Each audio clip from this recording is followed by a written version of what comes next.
Welcome everyone. We're just gonna start now. We're gonna be here for about an hour, 15 minutes-ish. So we'll have the presentation of the report, and then we'll do feedback from James from PSI, and then we'll do a discussion. So please, everyone in the audience, use the Q&A for questions. That would be best. We should have the chat open as well. In case there's something else, but yeah, prioritizing the Q&A. Okay, so welcome everyone. So here we're going to present the report LGBTQIA plus inclusion within the global trade union movement. I will first kind of just do a little introduction to the Rosa-Luxemburg Foundation and our two panelists today, and then we'll get straight into it. So we are a German political foundation with our international work spanning about over 25 offices, working in over 80 countries on political education from a democratic socialist perspective, strengthening and emancipatory political forces at national levels. And here in Geneva, we have an office working on international processes, mainly within the UN program, seeking to bring the same caliber of political analysis and action to international multilateral processes. We work with a variety of civil society actors pursuing structural changes within the UN system, while my work in particular focuses on international trade union politics and just transition strategies.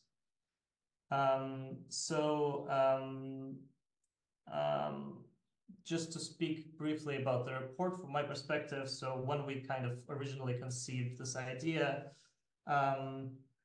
it was together with Jan Leidecker, the office director and head of the trade union program here at the Geneva office, who is himself a longtime LGBT activist and his native Germany, but unfortunately couldn't make it today for health reasons. But I wanted to recognize also his role in making this happen.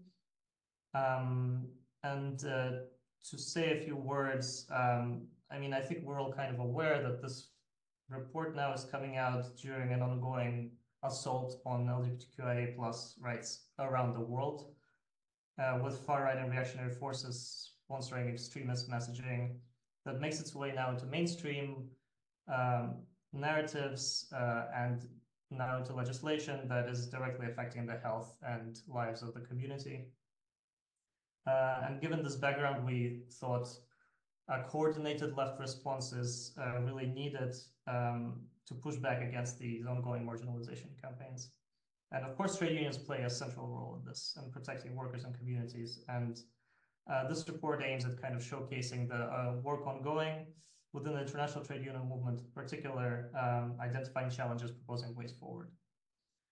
So today we have the author, Dr. Mira Fey,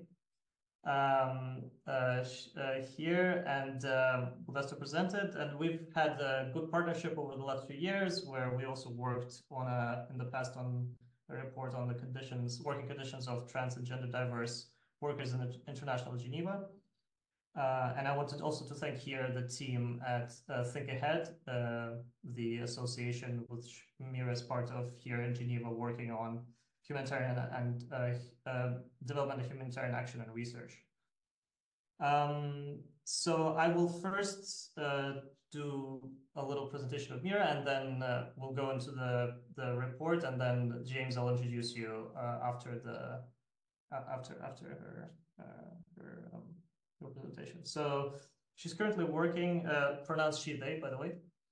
She's currently working as an evaluator of German development cooperation strategy on sexual and reproductive health and rights.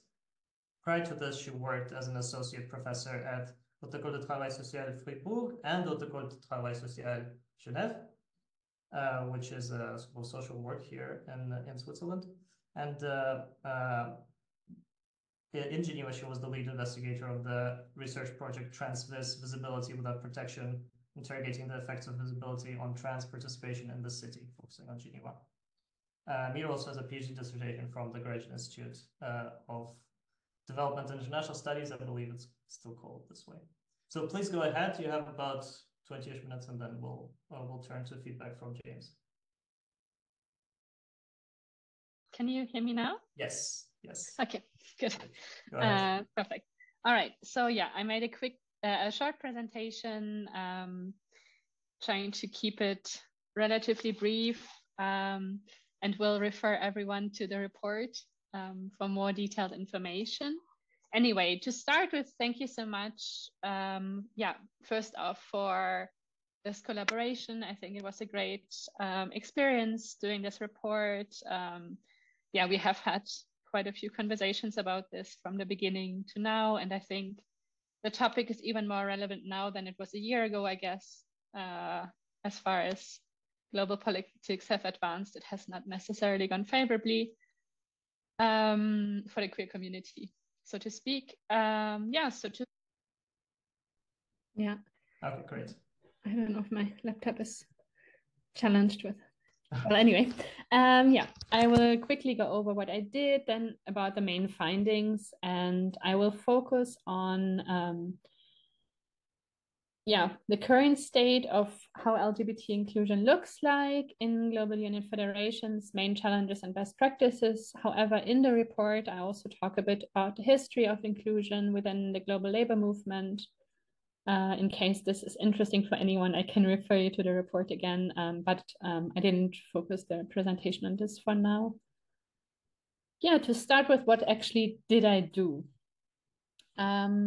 We started, as Seva said, with the idea that despite progress that has been made for queer rights overall at the workplace, LGBTQIA+ people still experience widespread discrimination and harassment, both from employers and also from co-workers globally, as well. So this is in the global north and the global south. Of course, the level of discrimination might differ, and also the type of harassment differs, but only some countries have actually implemented specific labor protection. This is not necessarily the case in most countries, and as also I'm assuming many of the audience will be aware of, overall globally, there are still many countries where, for instance, same-sex relations are outlawed and in some severely criminalized. So that is kind of the starting point. And as Silva also highlighted already, the situation is looking like there's a backlash and not necessarily further progress. The question then was, how do and can global unions advocate for the rights of LGBTQI+ workers? And what I did was I looked at documents, websites,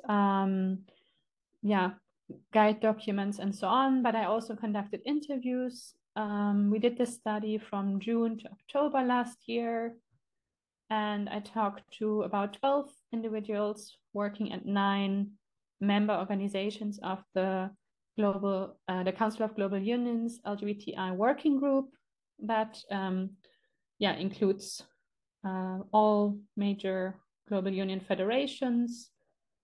I didn't put a list here, but I had a bit of a look through the participants. I think most of you might know those global union federations. Otherwise, feel free, of course, to ask later. Yeah, so that's kind of what I did. What did I find? How does it look like? What is the current state? First off, the most important thing to highlight is really that there's vast differences across the different global union federations when it comes to LGBTQIA+ inclusion. This differs by sectors, and then we can see this is very different regarding existing networks of queer workers and queer union members internally, and as well as presentation externally. The knowledge about queer workers' rights and the main challenges they experience differs greatly, as well as the support they receive from within the unions and as external advocacy as well. We can see that some sectors, especially female-dominated, so-called female-dominated sectors, public services, education, and also services, have rather long-standing LGBTQIA+ inclusion efforts. Some of the global unions have done this for several decades, and national unions even longer. Some, as I outlined in the report, even for 40 years. So that's definitely quite encouraging, and there's lessons to be learned from those efforts, I think, for all other sectors, but also as I explore in the introductory historical chapter, there's a reason why female-dominated sectors perhaps are advancing, as the inclusion of women in the global labor movement and the global unions has also been a struggle and not a guarantee. How did these inclusion efforts start? Often this was done through resolutions, but also advocacy. Advocacy from within, advocacy from queer workers and also queer organizations. But yeah, in some of the other sectors that only recently started looking at this issue, resolutions were definitely a crucial factor to bringing this to the attention of the global union federations, and also to gain widespread acceptance of seeing this as an important issue. Then looking at activities, as you can imagine, given that the different GUFs vary quite widely, these also vary. Some have a lot more activities than others, but overall, internal trainings, for instance, and workshops on terminology, on best practices, on strategies, some also just on sensitization measures, on training workers that discrimination against queer workers should not be accepted, on network building within of queer workers internally or of allies as well, and then also external activities such as public campaigns and coalition building, as well as campaigning at international fora. Here, I'm not talking broadly about the LGBTQI+ working group that exists, which brings together representatives of the different global union federations, but in the report, I also explore their activities in bigger detail. They are, as a group, also coming together to share public campaigns across different global union federations and to come together also for advocacy. So this is an important forum as well of advocacy and campaigning, I would say, but also of exchange of knowledge and materials. So what are the main challenges? Why is the situation, perhaps the rights defense, not progressing as quickly as some of us might like? What is holding it back? And there we find that within unions, within global union federations, but also externally, there's still a lack of awareness of specific workers' rights that might be even more important for queer workers than they might be for some other workers, but also a lack of what does it actually mean to be LGBTQI+, and a worker, what are main challenges and obstacles that queer workers might face on a daily basis or once perhaps. This comes from recruiting to onboarding to perhaps having the right bathroom or just not being discriminated against. But there's so many other issues as well that perhaps unions and others are not aware of if they are not in touch with queer issues overall. Another main challenge would be limited resources, and here we're talking both financial but also staff resources. So overall, the global union federations do not spend a lot of money on LGBTQI+ inclusion efforts. Most of the global union federations do not have one specific person full-time dedicated to this. And in some of the GUFs, there's even no one paid for doing this. Some GUFs, there's volunteers doing this. Others, there's, for instance, an overall inclusion officer, or there's a gender person who's also doing LGBTQI plus inclusion. And in others, there might be a communication officer who's also taking this on. So this varies quite strongly also across different GUFs, but all of these short and limited resources affect how effective their inclusion efforts can actually be. Another important factor is that institutional memory and therefore continuity is not guaranteed. Even in GUFs that have longstanding efforts, sometimes an instrumental person that has pushed the agenda forward leaves with retirement, for instance. And if the position is not replaced before the person leaves, some of the knowledge and the connections, or all of them, might be lost, which definitely does not help to continue the efforts seamlessly.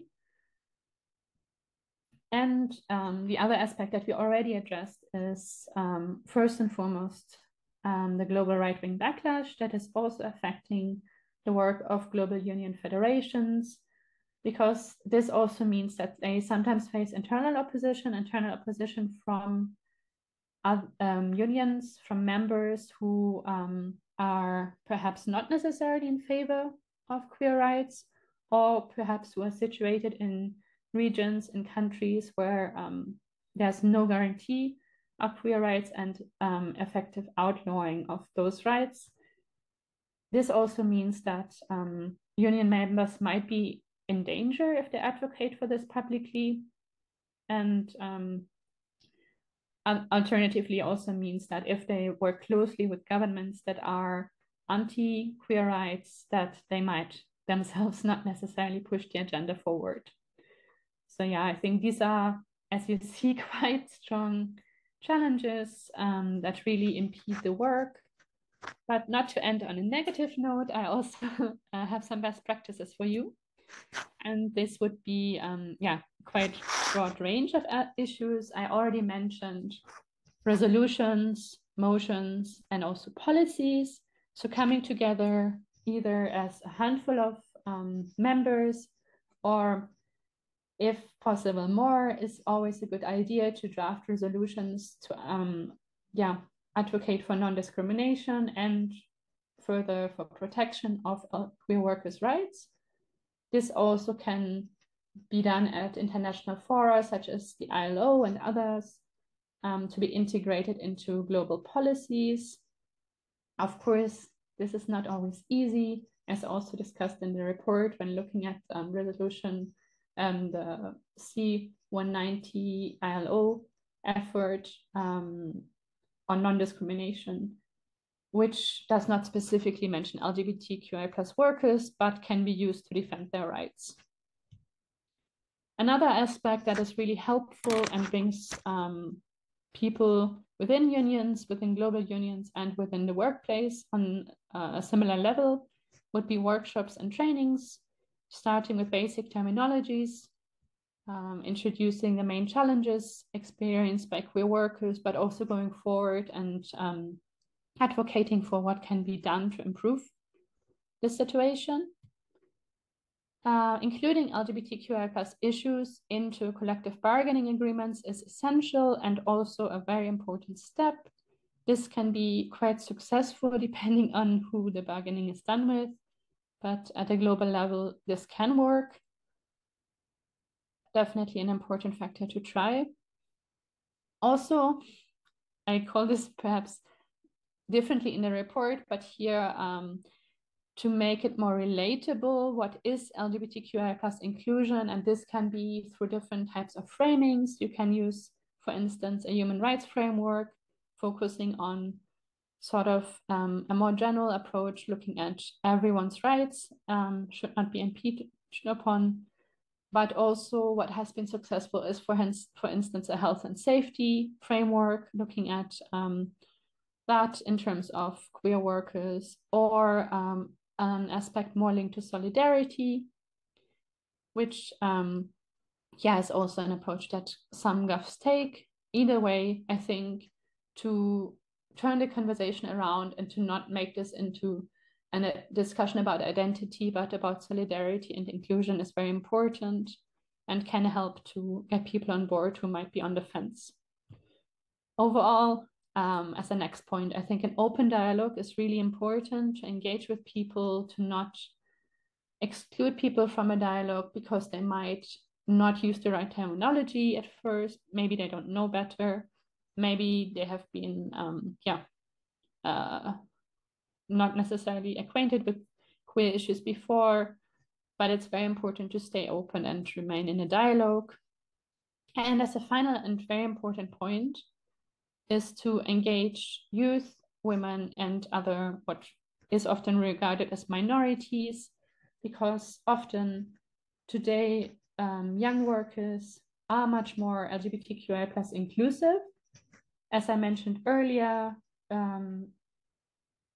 sectors that are female dominated are also more inclusive, and other minorities have experience with discrimination and harassment themselves and might also be more open to an inclusive framework. And the important point here is also, by engaging these 3 or more categories of workers, you are actually reaching the majority of workers, which is then a good strategy to get everyone on board that you need to focus on LGBTQI plus inclusion.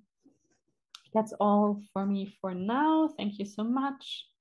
The presentation will also be shared later, but thank you. Thank you very much. Yeah, that was very to the point. I enjoyed that. So then we'll probably move on directly to James. I'll also say, people, if they have questions, you can feel free to put them in the Q&A function, and then we'll go through the questions later after James's presentation. So James Cavalluzzo, welcome to the webinar. Pronounce he, him. Is the LGBT plus rights campaign project coordinator at PSI, Public Service International. He coordinates activities in the framework of PSI's LGBT plus strategy and ensures that LGBT plus issues are represented in key PSI policy areas. James is also a long-term activist, leader, and staff at the British Columbia Government Employees Union, BCGEU, one of the provincial unions of PSI's Canadian affiliate, National Union of Public and General Employees, NUPGE. He was chair of their community-based social services component for over 13 years, following which he worked as campaigns and education officer. So James, please give us an overview also of PSI, but as well maybe your feedback on the report and what Mira has said here. It would be very welcome. Yeah, please go ahead. Okay, thanks, Seva, and also thank you to Mira for the report, and to the Rosa-Luxemburg for supporting this work.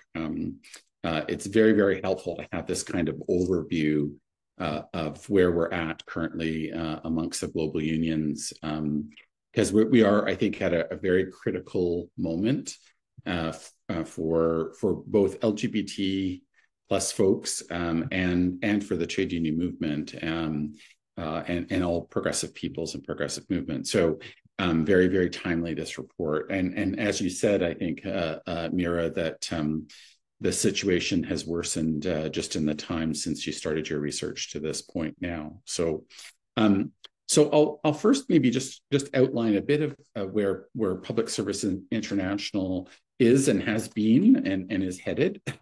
And then I'll talk a little bit more about the other global unions if I can.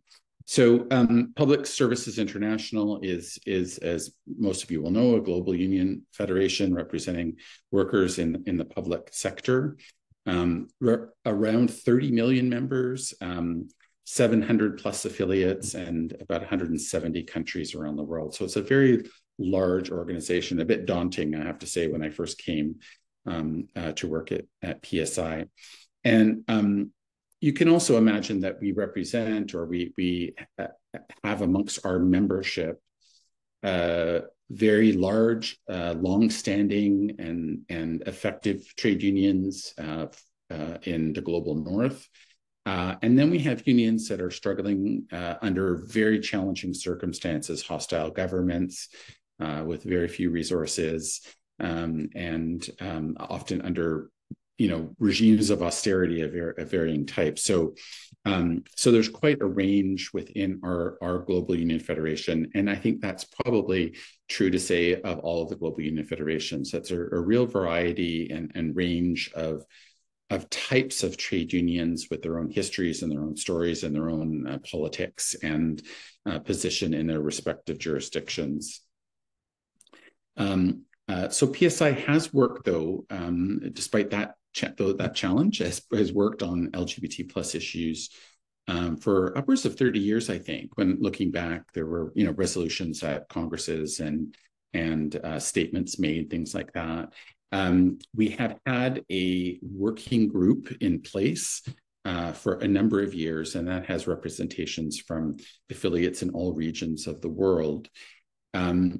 Interestingly, we just had a World Congress last fall, and as part of the program of action presented there was an advancement in the structure. So what will happen over the coming time will be the transition of a working group to a committee, which is maybe a bit more formal. There will be regional committees as well to feed into that larger global committee. And that committee will select a representative to our executive board to represent LGBT plus workers on the executive board. So that's quite a successful history, I think, in a number of ways. But and this, I should say, I have to give credit where it's due, and that is on the part of a number of affiliates, a number of key affiliates who have diligently pushed the PSI to grapple with this issue and to progress on it. But also a number of leaders within the organization who have heard the message and have taken the issue on for themselves and have championed the issue. And I think that's really important, that we cannot lose sight of the fact that LGBTI plus workers are in a minority. We're in a minority in most of our workplaces. We're in a minority within our trade unions. And so we need allies, and that includes people of influence and power within our organizations,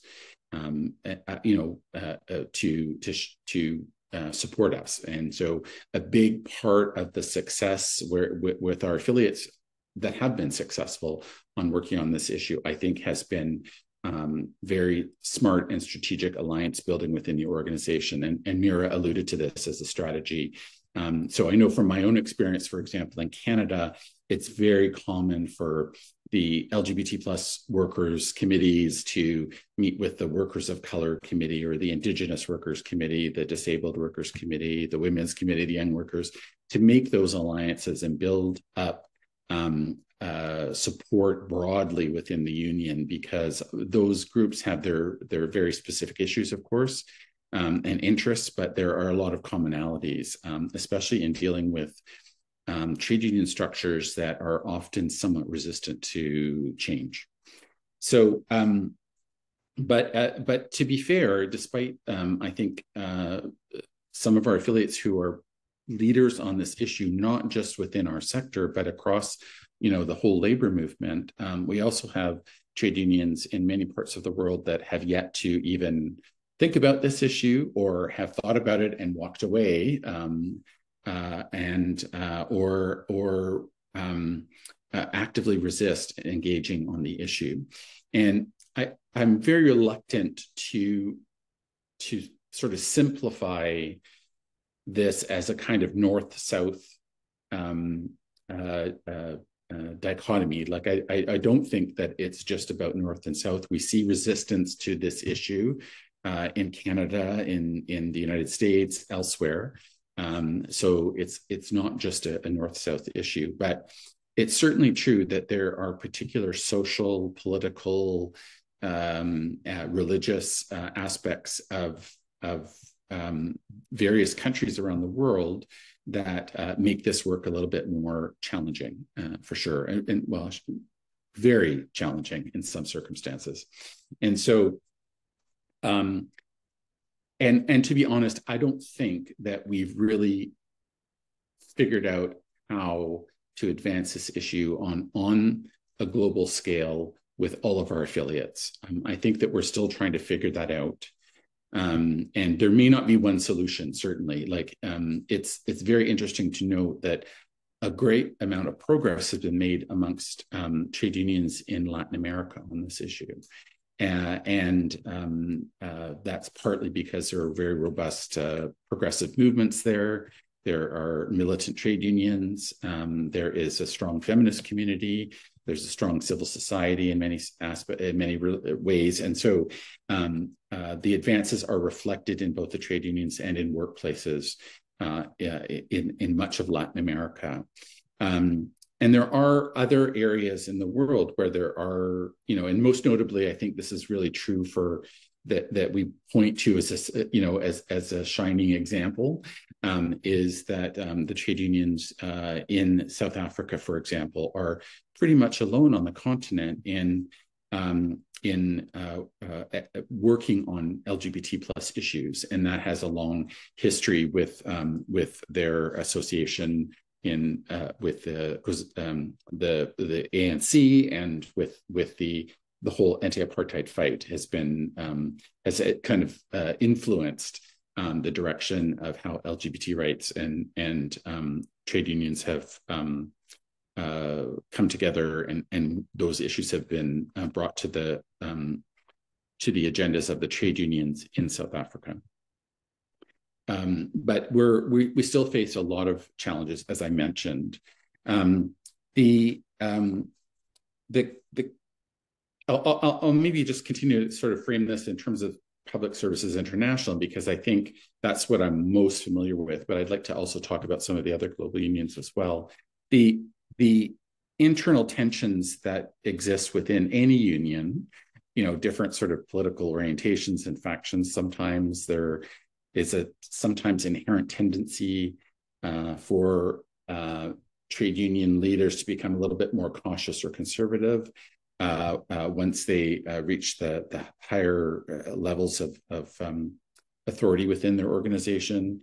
There is often very much a focus on what probably many unions would call the core work. It's a little bit of what we might think of in North America anyway as the servicing model. That is, our collective bargaining and member representation.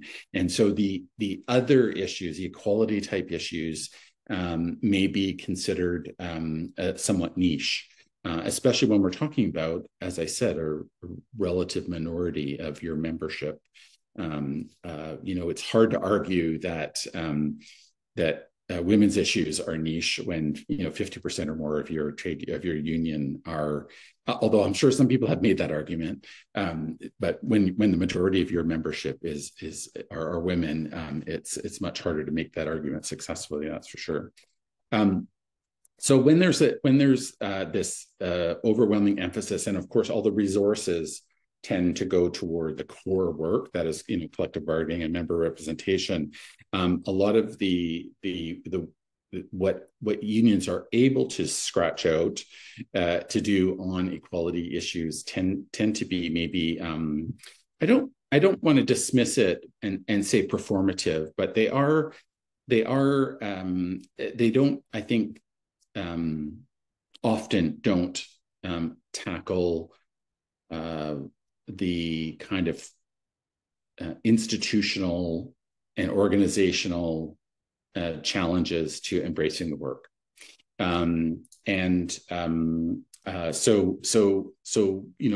Where a union might sign on to a statement or pass a policy or resolution, oftentimes seeing actual fundamental change within the organization to open up space for LGBTI workers can be we're still waiting for that to happen in lots of circumstances. And I say this with just to also acknowledge, though, that there are many organizations, many trade unions that have done excellent work and can be proud of the work that they've done. And there have been internal shifts for sure.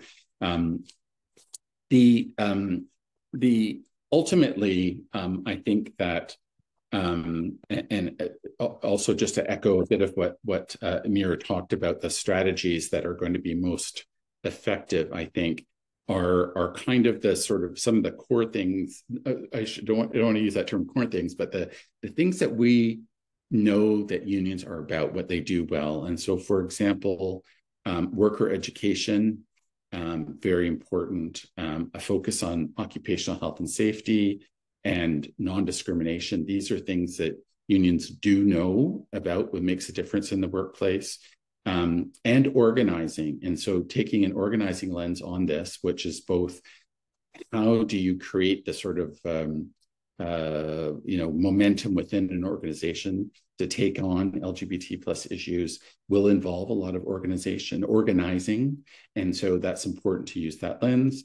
But also, I think, and this is, Mira touched on it, I think it's very, very, very important that we shouldn't lose sight of a very fundamental kind of human element to all of this, which is basic solidarity. And for us to, as an LGBTI worker, for me to be able to say to a coworker who isn't queer, who maybe they go to church and their views on LGBTI people are different than mine, and but nevertheless, we should be able to find some common ground.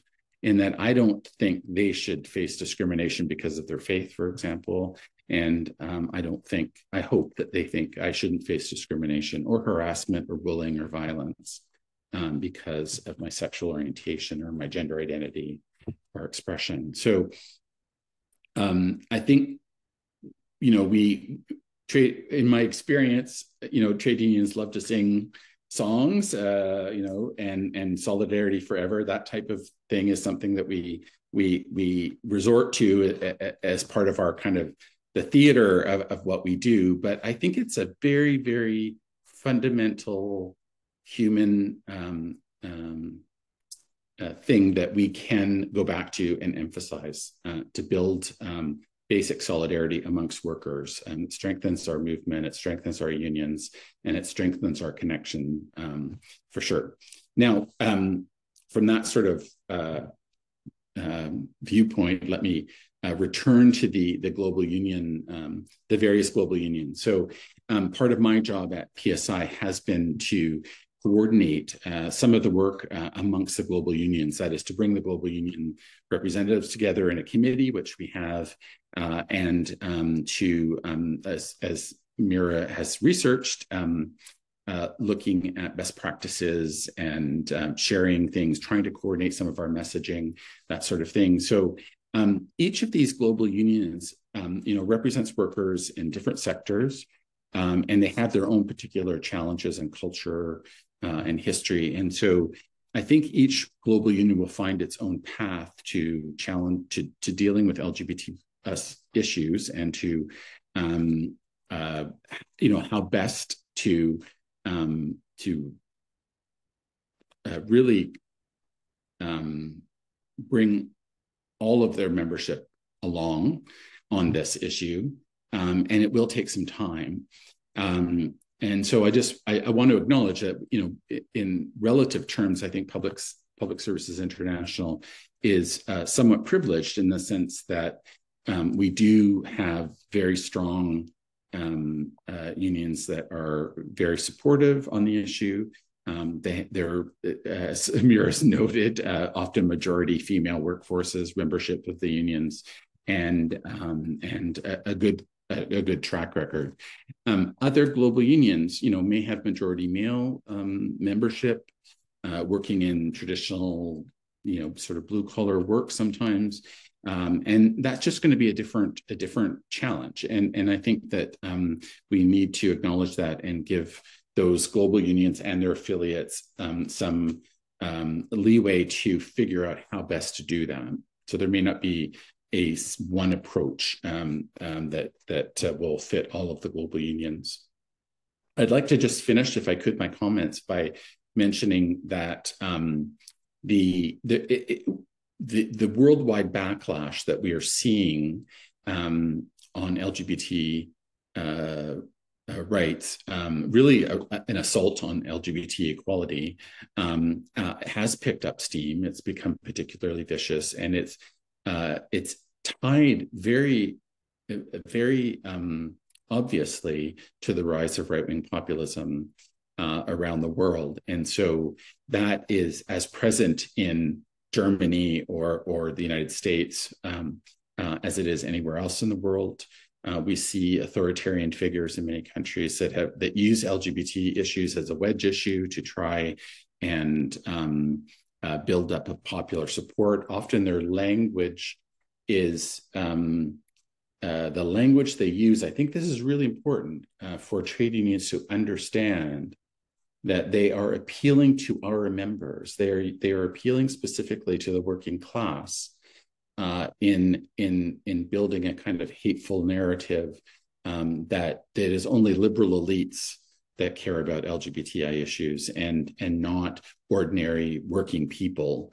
And that really poses a big danger. And so I think that unions need to, I want to be blunt. I think unions really need to understand that the forces that are coalescing are powerful, they're networked, they're well-resourced, and they have an agenda. And their attack is going to be not just on women, not just on migrants, on LGBT workers.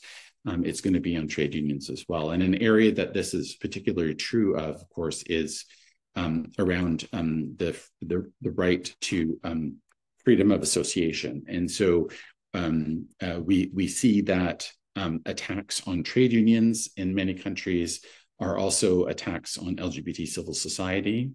Our right to assembly, so that is our right to strike, sometimes our right to demonstrate, to protest, is under attack, and that applies both to trade unionists in Russia as it does to trade unionists in Belarus, and as well as LGBT folks in those countries as well. So there are, I think, a lot of dark forces that are lining up that threaten all of our the progress we've made, certainly, and on all of our safety and well-being moving forward.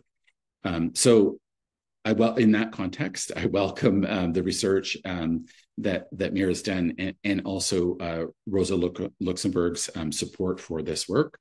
And I'm looking forward to some questions and comments from the folks that have joined us. One point I forgot to make that I just want to make as well is that one of the part of the narrative that has been built that exacerbates this idea of this North-South divide is that our effort to raise LGBTI equality and the rights of LGBTI workers is framed as a new kind of colonialism. And so I think that is a powerful argument that resonates with a lot of people. However, I think it's a false argument. And I think it belies the fact that there are very, very strong LGBT organizations, civil society throughout, for example, the African continent that are struggling under very, very challenging circumstances, but they are there. It defies history, what we know about LGBTI people in all societies around the world. And it also conveniently, I think, ignores the fact that much of the very violent and very most offensive efforts against LGBTI equality are financed from the global north. And so you have lots of money flowing into places like Ghana and Uganda and elsewhere that are funding these efforts to limit our progress. And so I think we need to also really tackle that idea that this is a neo-colonial effort on our part, and make common cause with the LGBTI folks and workers in those countries. So I'll leave it there. That was a long breathless presentation, but off the top of my head. But as I said, I look forward to some more dialogue and questions and comments from folks. Yeah, thank you very much. That was excellent. That was not long at all, and also answered a lot of the questions that I have prepared in advance of this webinar. So I'm happy to see that we have some questions there. Maybe just to kind of give a quick personal reflection before we jump into questions, because I have that power as the moderator of this. You know, like in my personal experience, also like as I'm from Russia, and the same narrative is kind of very prevalent there. In fact, the Russian government has made the LGBT movement illegal somehow, whatever that really means, and essentially blaming that it's a Western ideology that is kind of like foreign or external to Russia, as if we have no LGBT people at all, which is far from the truth. And those are the people who are suffering the most, in fact, with all of this. So it's a similar situation. Yeah. Okay, so let's maybe I'll first we have in the Q&A. Maybe we can kind of group these together. So I think that there's kind of a sentiment there that trade unions have a role in fighting for these basic human rights, right? Like from Sherwood Clark and from Manuela Kropp, we have some comments around the idea that perhaps this fight within the international trade union movement for LGBTQI rights and visibility and inclusion could also kind of align and help with the fight broadly against the far right, which you kind of obviously talked about at relative length. But maybe we can think about the future, right? Like how we should be moving forward in bringing these together. Because like, at least for me, it's rather, and I think for many people, it's rather obvious that all of this is extremely connected. If you look back just even a decade ago at a variety of these kind of grassroots hate movements in the US, for example, that were then morphed into kind of this political force to support the right-wing elements of the Republican Party that then brought Trump to the White House, et cetera, et cetera. So you have it's kind of almost a straight line. Of course, there is some research that shows that it's more complicated than that, but in general, yeah, it feels like this type of knowledge is rather on the surface, but then it's not so. Maybe we're doing something. Or maybe we could do something more to bring it right to the mainstream attention, because you know, targeting marginalized groups always is the first step, right? Yes. So maybe both of you could, you know, kind of to have some more thoughts on this particular topic. Sure. Do you want to go first, Mira? Or? Sure. Okay. I guess from my perspective, when I first started this report, I think I had more of an external view on unions than I have now. Now I'm actually a member of the German Public Service Union since I'm living in Germany. But at that point, I think my view on a lot of the union activities and members was that they are not coming out as publicly as they could about LGBT rights, even though they are very public about their support for, let's say, a progressive social democratic movement, so to speak. But then, yeah, when I started the research, I learned a lot more about what is actually going on inside and how people are working very hard on this, but also the challenges they face.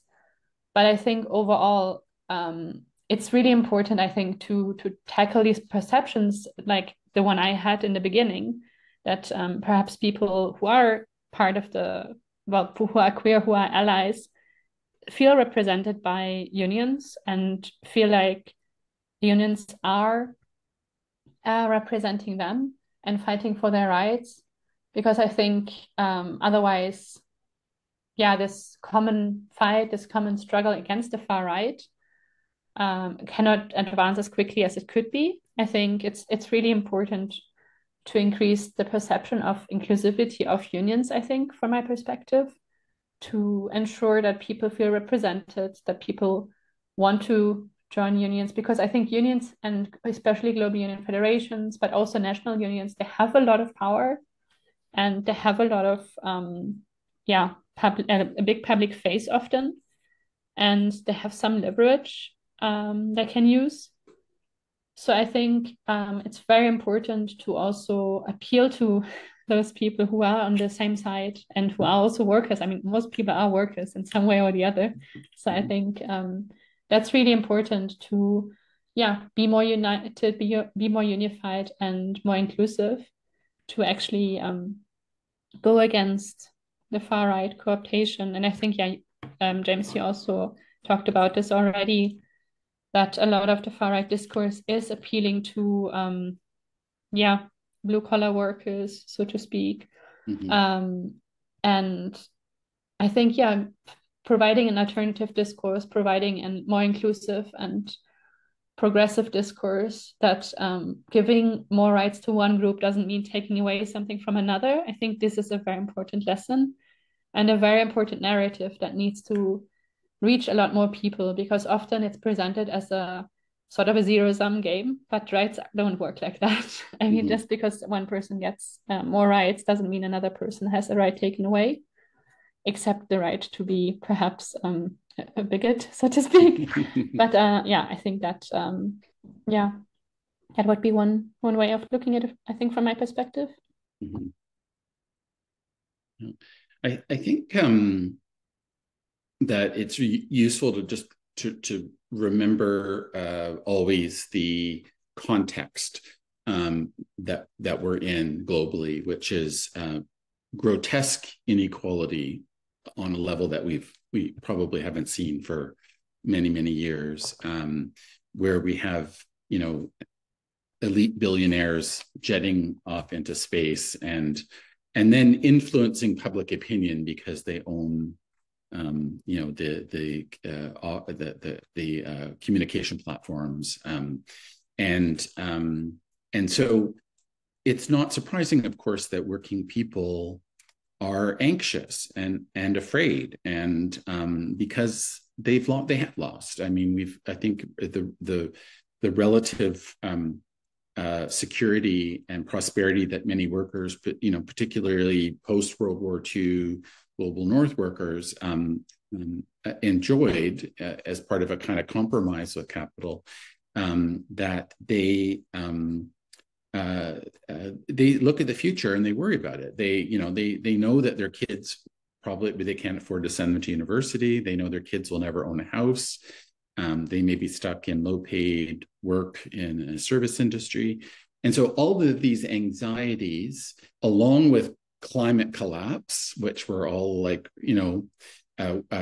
anxious and concerned about, with wars raging, and this gross inequality, that I think that the working people have been sort of primed to be receptive to issues around that look for people to blame, or people who might have relative privilege, or to look at, okay, well, what are the elites? What do they care about? And I feel resentful about that, or we feel resentful about that. So the messaging and the sort of culture that we're immersed in is one in which there are very strong and repetitive and persuasive messages appealing to the working class that are working against us. And so I think we have to be aware of that, and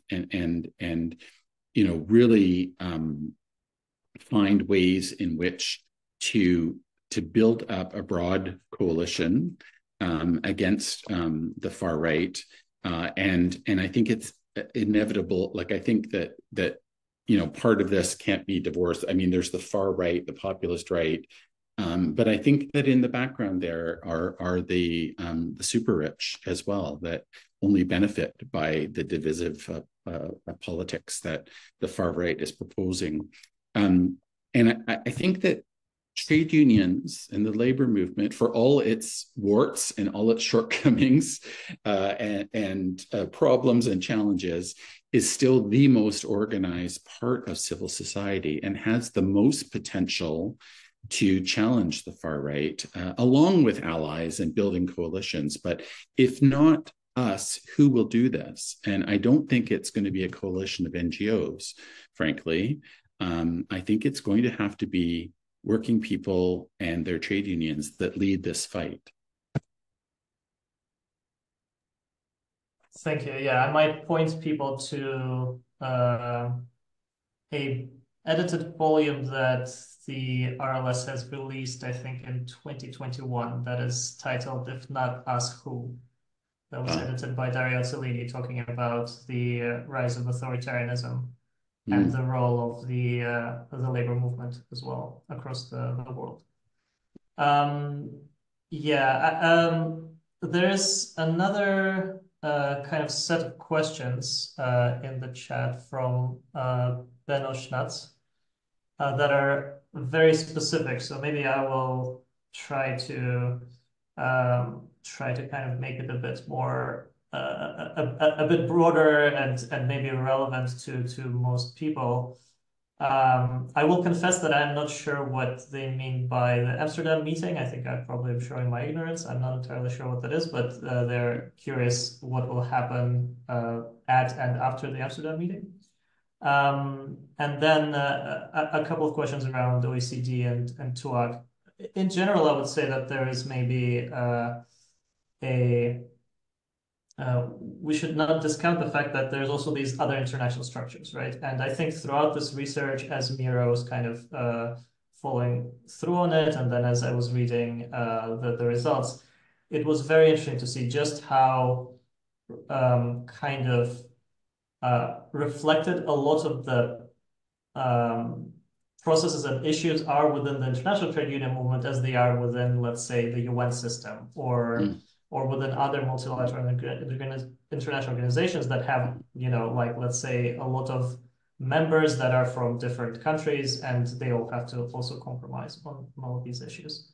Yeah. So if I could kind of slightly shift this question, I wonder where the international trade union movement can learn from the best. And in particular, you know, we talked about the backlash here quite a lot. The interesting, well, it's interesting is almost perverse way of saying it, but this kind of shift that has been happening in the last few months around like backlash to DEI in the private sector, which, as we kind of mostly know, is usually a surface level kind of rather than a institutional and structural efforts to address these issues. So in a way that has then also led to this intensified backlash, although it's probably also just another cultural war front in the Western world specifically. But I wonder, is there lessons to be learned even from the private sector organizations or from, you know, UN structures? And I specifically am looking at you, Mira, because we have done this report prior to this on the working conditions within for LGBTI communities within these organizations. And I have to say, honestly, it doesn't really seem like there is all that much better or more effective. But I wonder, maybe both of you could share something, you know, that I could cling on to, perhaps, maybe that our audience also could be interested in. Yeah, I mean, I can start with a bit of the report, the other report I did the year before looked, as you say, about on the employment situation faced by mostly gender diverse workers within the UN in Geneva and other international organizations. And well, I guess lessons learned, it's hard to say if there's much positive to take out of, but I think it's very similar to some of the aspects James has also mentioned already. One of the key factors there was that for the different organizations or bodies, supportive leadership was really instrumental. To have allies within leadership, was a very important factor.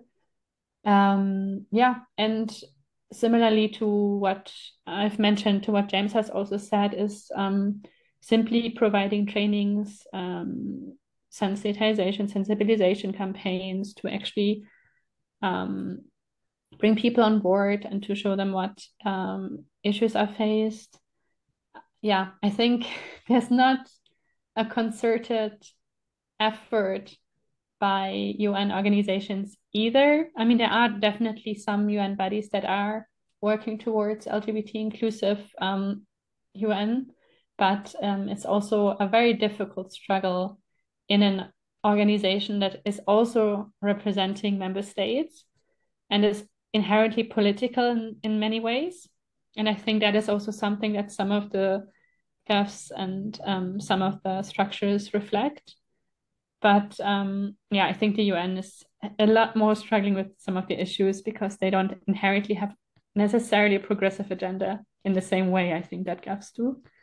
So I think maybe even the other way around, what can the UN learn from GUFs would be a good way of putting it as well. That to start with, but maybe James, you have more to. Sure. I think that it's a very interesting question. And it is important to understand what is happening within the UN institution. So the backlash that we're seeing on a kind of national level and on a cultural level is reflected in the UN very much so. And so we see very organized pushback happening at the ILO, at the UN Human Rights Council, UN Women and the Commission on the Status of Women, and the WHO, among other UN bodies. And this has been well documented by a number of researchers. The links between the Organization for Islamic Cooperation and a kind of a right-wing Catholic network that is connected to, for example, the right-wing candidate for president in Chile, and so there's the pushback is organized. So I think it's important to understand that, and that is reflected, I think, also within the trade union movement. We see, coordinated efforts to push back on a global level within the trade union movement to a certain extent. What I can say, I think. You look for some little gem of positivity or some positive indication. And what I can say is that despite a lot of pressure, the UN Human Rights Council has had an independent expert on sexual orientation and gender identity and expression. I think maybe the third office holder is now in place. There has been a lot of effort to try and not renew the mandate of that independent expert, but that has been resisted. I think that's a very important thing, to have someone to be able to feed into the human rights system at the UN this perspective, and to be on the agenda consistently. I think that within the ILO, it's probably more problematic especially because it is a tripartite system, and what I think has to happen there is that let me say that I think within the ILO there are individuals that are champions and that are supporters, but they're in a very large bureaucracy that is susceptible to pressure from a number of players, and that's a problem. The assault on LGBT plus issues is also a kind of anti-feminist assault and anti-reproductive choice assault, and efforts against comprehensive sex education that we see at the WHO and also UN Women. So the UN, one approach the UN has taken, I think, seems, I'm curious about, is a kind of arm's length effort called Free and Equal. So it is across the UN system. I don't know that there's what resources may actually be devoted to it as far as actual people. They seem to be mostly present on social media. But I want to give them a little bit of credit for keeping the issue alive within the system. And that's probably as a result of a number of key players that are champions or allies. There are also groups of friendly governments that work within the UN system that so the Equal Rights Coalition and a number of other groupings of friendly states work behind the scenes at the ILO, at the Human Rights Council, to try and keep this issue alive. And I think that's important that that's happening there as well. So maybe the lessons for the global unions, if there are the importance of again, alliance building and being organized on this issue, and not trying not to cede any ground. And I think that's really important, that there's some certain things, and unions are used to negotiating, so compromise is always part of our playbook. But there are some things you can't compromise on, and we shouldn't compromise on. Yeah, that's kind of the interesting point around this, is that, in fact, perhaps the best way for the trade unions at the international level, but also at national level, to go forward in this is through mutual assistance. Is through figuring out how other unions are working rather than looking outside too much, because as we have kind of shown, there doesn't seem to be too much international cooperation. Of course, we haven't talked about organizations like ILGA World, for example, which are champions of this, and others, right? So there are these kind of issue-based organizations, but in general, if you're trying to change an institutional dynamic, an organizational dynamic, which is a lot of this report, and what both of you actually talked about today, is the idea that you're kind of trying to, like, change the ship as it's leaving the station, and the plane while it's flying, and all this stuff, while also looking beyond at the world, right? Yeah. So those things are, of course, extremely complex. And sure. One thing I think, Seva, it's really important to also understand is that the boss is also working on this issue, right? Like, so many, certainly on a global level, many multinational corporations have embraced, to a certain extent, this diversity, equity, inclusion agenda. And so we'll often, it's not uncommon to see pride parades that are just become billboards for corporate advertising, and they do donate to a lot of LGBT plus civil society organizations. And so unless we want this to become, pink capitalism, trade unions need to be in there and make the case about why this is a human rights issue, a worker issue. Yeah, absolutely. I think that we have that there's one comment here around from Frank around there are multiple different actors in a variety of political positions on the left as well as on the right that are hostile to this movement. And I think absolutely we should make that point. That is something that we cannot deny, right? I think that perhaps in general it might be worth kind of saying that there is a capital is funding this backlash from the right. I think that there is some left-wing sympathizers, but in general, I would say that the problem fundamentally is there. I don't know if you want to kind of comment on this. Well, maybe for a minute before we have to close. Yeah.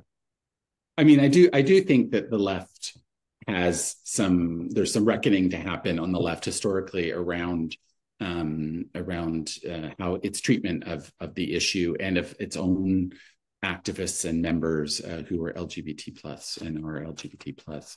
I don't think it's on the same scale. And I think by and large, globally, much of the left is squarely progressive on the issue. But maybe that's where the various political formations on the left globally need to also take up this issue more. If you follow the Progressive International or the Socialist International, just based on their websites and social media, I don't think they're very, very clearly active on LGBT plus issues. And really, maybe we should be demanding that they also lend their voice to this as well. Mira, do you have something final you would like to say before we close? Thank you both. Just for me, thank you both for being here. And thank you. Yeah, Mira, if you have like a final thought. Well, in general, not necessarily about this. Yeah.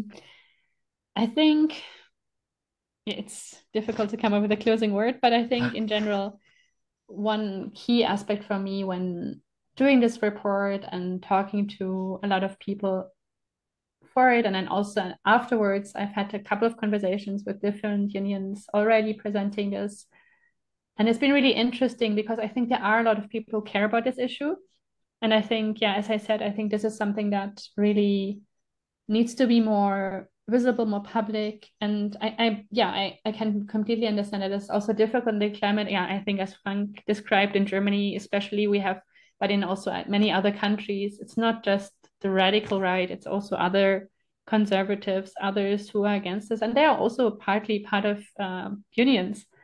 And you have also this internal struggle. But yeah, I think to move forward, it has to be more unified and more inclusive, as I said earlier. But I do have hope, let's say. I think the situation isn't necessarily as dire as it might seem. And I agree with James. The opposition is very organized, very well funded, much more well funded than any LGBT organizations are.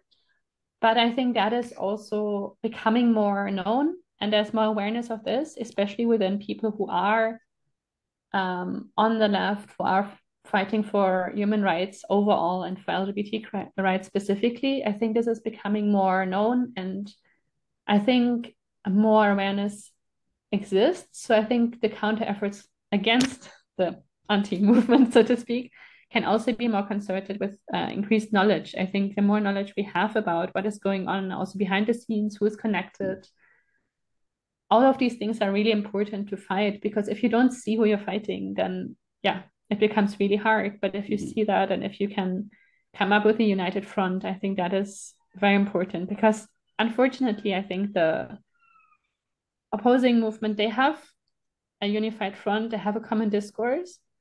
And this needs to also be more unified, I think, on the progressive side, to have something to fight for together. Yeah, I think that is the most important thing from my perspective. Yeah, I think that is an excellent last point. That more of a united front against this is absolutely necessary. And again, from me, thank you so much. Thank you to everyone who stayed a few minutes later. We really appreciate your time. And it was great to see a lot of people from different global union federations also here. You're welcome to see the report on our website. And for more future work, we'll be fighting united. Thank you very much. Thank you.